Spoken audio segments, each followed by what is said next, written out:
Renée shuddered at the word cut, for the growth in question had a head. "Never mind that foolish girl, Villefort," said the Marquise. "She will soon get over these things." So saying, Madame de Saint-Méran extended her dry, bony hand to Villefort, who, while imprinting his son-in-law's respectful salute on it, looked at Renée, as much as to say, "I must try and fancy 'tis your dear hand I kiss, as it should have been." "These mournful auspices to accompany a betrothal," sighed poor Renée. "Upon my word, child!" exclaimed the angry Marquise, "your folly exceeds all bounds. I should be glad to know what connection there can possibly be between your sickly sentimentality and the affairs of the state." "Oh, mother," murmured Renée. "Nay, madam, I pray you pardon this little traitor. I promise you that to make up for her want of loyalty, I will be most inflexibly severe." Then, casting an expressive glance at his betrothed, which seemed to say, "Fear not. For your dear sake, my justice shall be tempered with mercy," and receiving a sweet approving smile in return, Villefort departed with paradise in his heart.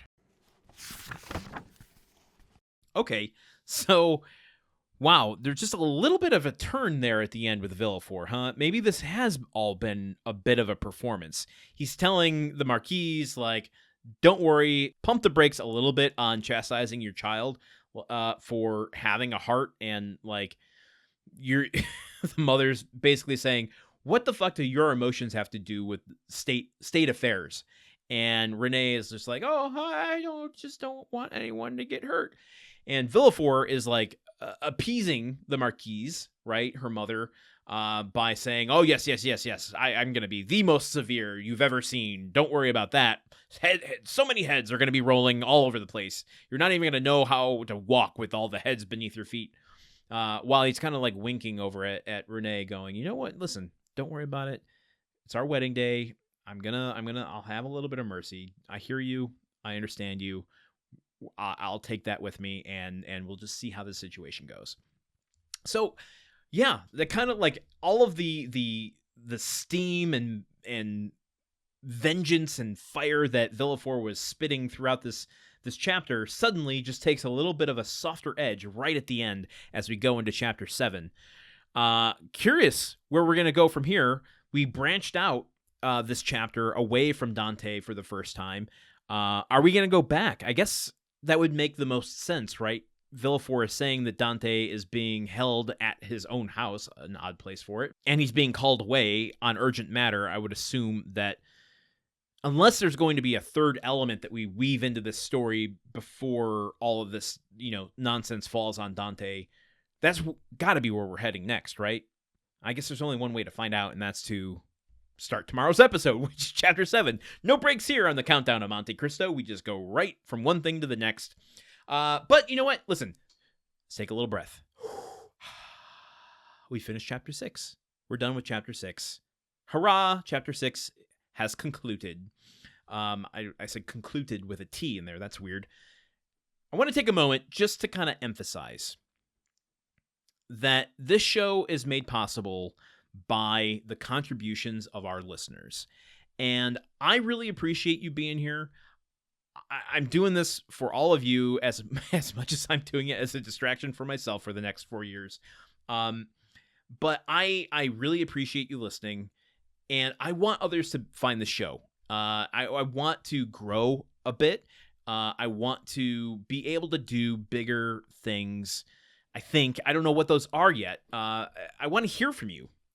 All of this to say, I want to take a moment to really appeal to you to engage with the show. You can do that in one of 5 ways, and I hope you'll do at least one of these 5 things. One is you can become a patron over at patreon.com/gruntworkpod. That's our podcast network, Patreon, where you can choose to contribute to one show or you can contribute to all of the shows for as little as $1 per month or as high as you want to contribute and can contribute. That said, we understand these are precarious times. You can't always do a financial contribution, nor would we expect you to.